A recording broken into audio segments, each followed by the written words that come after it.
আমি তাপস গোস্বামী। আমার জন্ম ম্যানচেস্টার, ইংল্যান্ডে। এখন এই দেশেই আছি।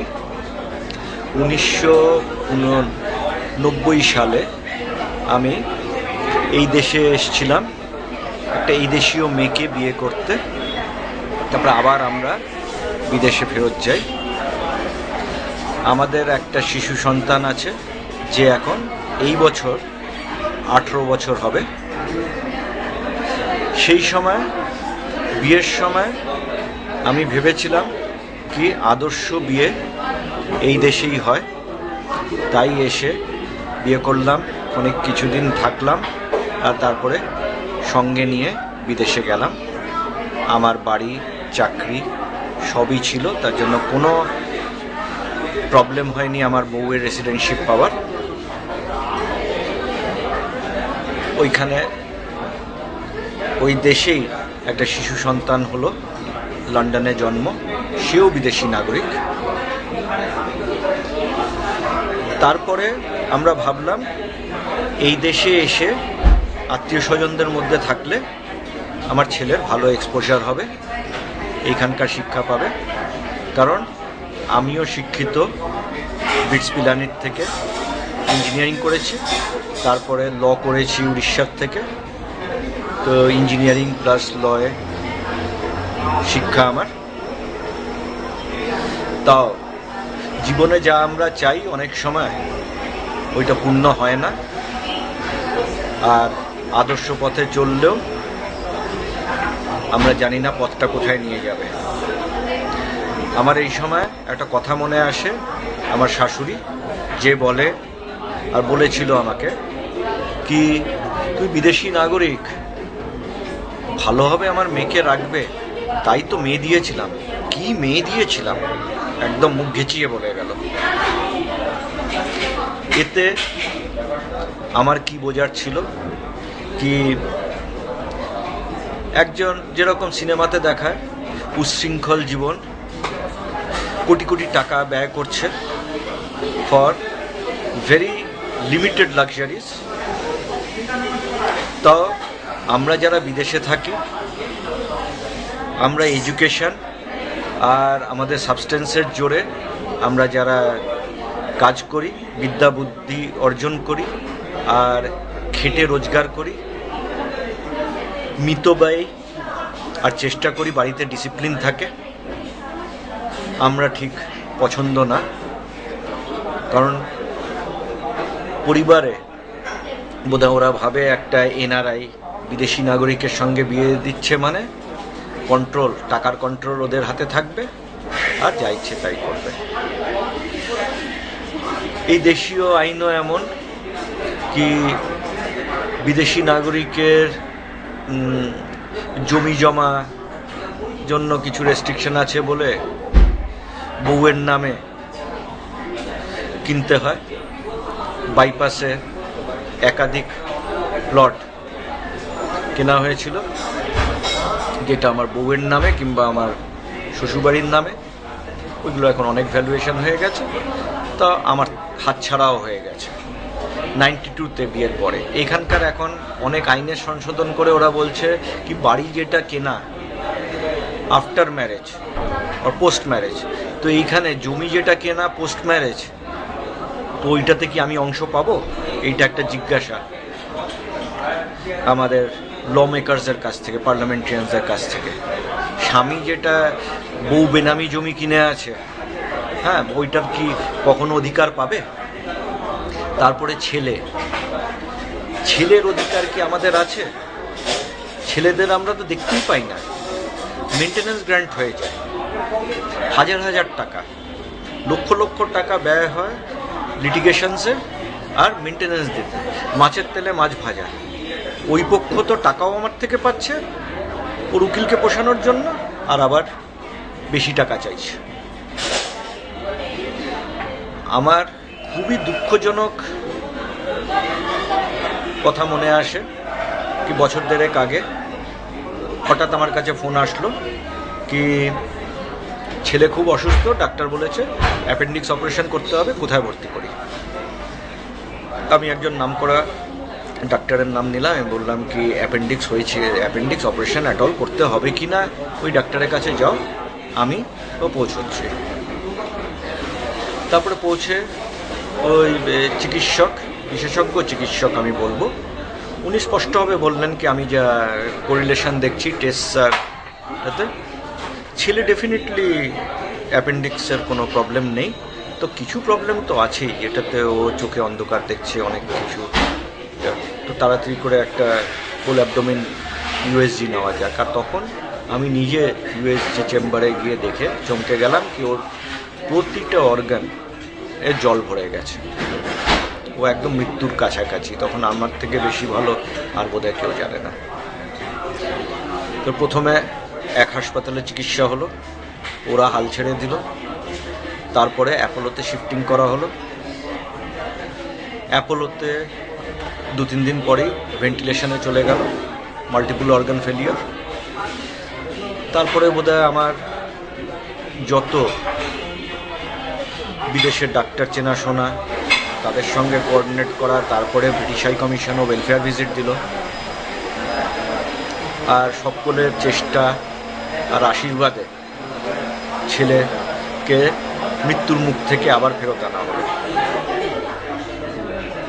আরও বোধহয় সপ্তাহ 2 পরে ও রিলিজের যোগ্য হলো। সেই যে টাটা করে গেল, তারপর আবার কোনো যোগাযোগ নেই। ছেলে তখন আমার দিকে অনেকটা ঘুরে যাচ্ছিল, বলছিল বাবা এসে, তারপর ব্রিটিশ হাই কমিশন এসে আমাকে অনেক আপলিফট করে দিয়েছে।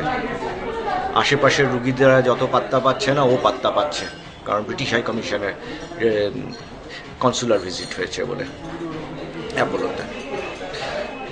তো যখনই এরকম কিছু অবস্থা হয়, আমি দেখি অন্য সাইড বেশি হোস্টাইল হয়ে যায়। আর তারপরে ন্যাচারালি ছেলেকে বোঝায় কি বাবা ঠিক লোক না। সেই সময় আমার কাছে প্রথম হাসপাতালে পেমেন্ট দেওয়ার পরে দ্বিতীয় যখন অ্যাপোলোতে অত্যাধিক বিল আসছিল, সেই সময় আমার কাছে সেভিংস অ্যাকাউন্ট কিংবা ওইখানে বিশেষ টাকা ছিল না। তখন আমার বৃদ্ধ বাবা, যিনি 84 বছর বয়স, তখন ওনাকে বললাম কি তোমার কোনো সেভিংস অ্যাকাউন্টে যদি লাখখানিক টাকা থাকে তো তাড়াতাড়ি আমার বউয়ের নামে লিখে দিয়ে দাও, ওদের মেনটেন্যান্স তো ডিউ থাকেই, তো এখন দরকার ওদের আমাদের দেওয়া উচিত। তো বাবাও ইমিডিয়েটলি বললেন কি আমি তো দেখিনি, জানি না বেঁচে থাকতে কখনো দেখতে পাবো কিনা, তো তুই যখন বলছিস ঠিক আছে, আমি তোকেই দিলাম, তুই এখন যাকে দেওয়ার দে। আর ন্যাচারালি তুই তো যখন মেনটেন্যান্সের দায়িত্ব নিয়েছিস তুই দিতে পারিস। তারপরে আমি খুবই দুঃখিত হলাম কি পরবর্তী ডেটে যখন ছেলে হাসপাতাল থেকে রিলিজ হয়ে চলে গেল, আবার কোনো যোগাযোগ নেই।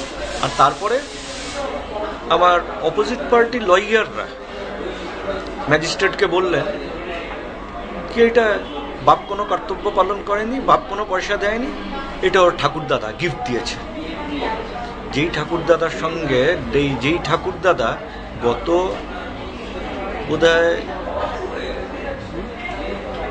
2000 সাল, মানে ওই ছেলেকে 6 বছর বয়সের পরে দেখেনি, গত 12 বছর যখন দেখেছিল তখন কোমাটোস কন্ডিশনে হাসপাতালে। তারপর আবার যখন ঠিক হয়েছে, তারপর আর কোনো দেখা দেওয়ার কোনো চান্সই দেখছে না। তো সে গিফট দেবে লক্ষ লক্ষ টাকা, আর ওই ছেলে দেখা করবে না, নাতি দেখা করবে না, ওই বউ নিজের ছেলেকে দেখা করাবে না, নাতি দেখা করবে না। এইসব কীরকম গল্প নিয়ে কেস চলে আমি নিজে ল পাস করে বুঝতে পারছি না। এখন যদি বলি খুব রিসেন্ট ঘটনা, হায়দ্রাবাদে আমাকে আচমকা যেতে হলো, আর পরের দিনই আমার বাবা ভেন্টিলেশনে চলে গেলেন। তার মাঝে আবার আমি একটা খবর পেলাম কি ছেলের পরীক্ষা বোধহয় দিতে পারবে না, 11th পরীক্ষা, কারণ ছেলের ও তো ম্যালেরিয়া হয়েছে। তো আমি বললাম ম্যালেরিয়া হয়েছে, ঠিক করে দেখো তো আরও টেস্ট করে কি হয়েছে। তারপরে বললো, পরের দিন বললো না হেপাটাইটিস হয়েছে, জন্ডিস হয়েছে, 2.3 বিলিরুবিন। বললাম কোনো চিন্তার ব্যাপার নেই, আমার বন্ধু ওর ফার্মাসিউটিক্যাল কোম্পানি জন্ডিসের ওষুধ মার্কেট করে খুব সুনাম করেছে সারা বিশ্বে। তো ওর স্যাম্পল ওষুধ আমি পাঠিয়ে দেবো। আমার বাড়িতে মা একা আছে, কাজের লোককে পাঠিয়ে এটা কালেক্ট করে দাও, আর ওইটা 10 দিন দাও, তারপরে বিলিরুবিন আমার মনে হয় নর্মাল হয়ে যাবে, নর্মাল হয়ে যাওয়া উচিত। তারপরে 10 দিন কেটে গেল, 12 দিন কেটে গেল, 14 দিন কেটে গেল, আবার কোনো উচ্চবাচ্য নেই। মাঝে একদিকে আমি আমার বাবার ওইখানে চিকিৎসা চলছে, ভেন্টিলেশনে 2 সপ্তাহ অ্যাপোলো সেকেন্দ্রাবাদে। আমিও অ্যাপোলোতে আইদার ইমার্জেন্সি রুমের বাইরে নালে কোথাও আছি, আর কোনো খবর নেই। চট করে আমার কাছে হায়দ্রাবাদে একটা ফোন আসলো, তোমার কোনো মনুষ্যত্ব নেই, কিচ্ছু নেই, ওই নেই। কি ব্যাপার? তোমার উকিল বলছে কি কিছু লক্ষ টাকা দেওয়া আছে, মেনটেন্যান্স দেওয়া আছে, আর ছেলের এই অবস্থা, তুমি এইসব চিন্তা করছো না, আমি কি খরচা করছি। তো আমি ভাবলাম মনুষ্যত্ব, ছেলে যখন অসুস্থ সেই সময় ও কোর্টে যাচ্ছে, কারণ কোর্টে কি পাবে? টাকা পাবে। কোর্টে তো কোনো সেবা শুশ্রূষা হবে না কারোর, একটু টাকা পাবে, টাকার ডিমান্ডটা করতে পারবে। না গেলে উকিল কি করবে? তো এইসব ব্যাপার আমাদের জীবনে একটা অঙ্গ হয়ে গেছে। আমরা ভিকটিমাইজড, আইনের পাকে ফেসে গেছি আমরা, কারণ একটা দোষ আমরা করেছি, সেইটা এই দেশীয় মেয়েকে বিয়ে করার।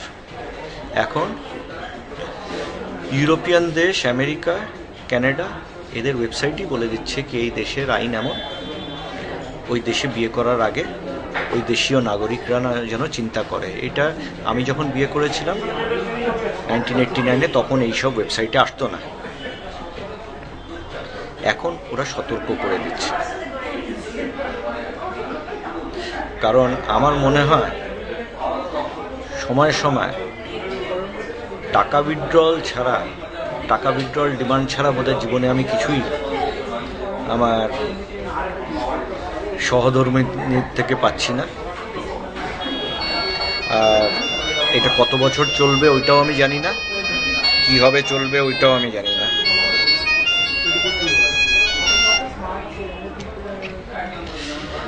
এখন দিনের পর দিন আইন এমন হয়ে যাচ্ছে যেটা আমাদের সতর্ক থাকা উচিত।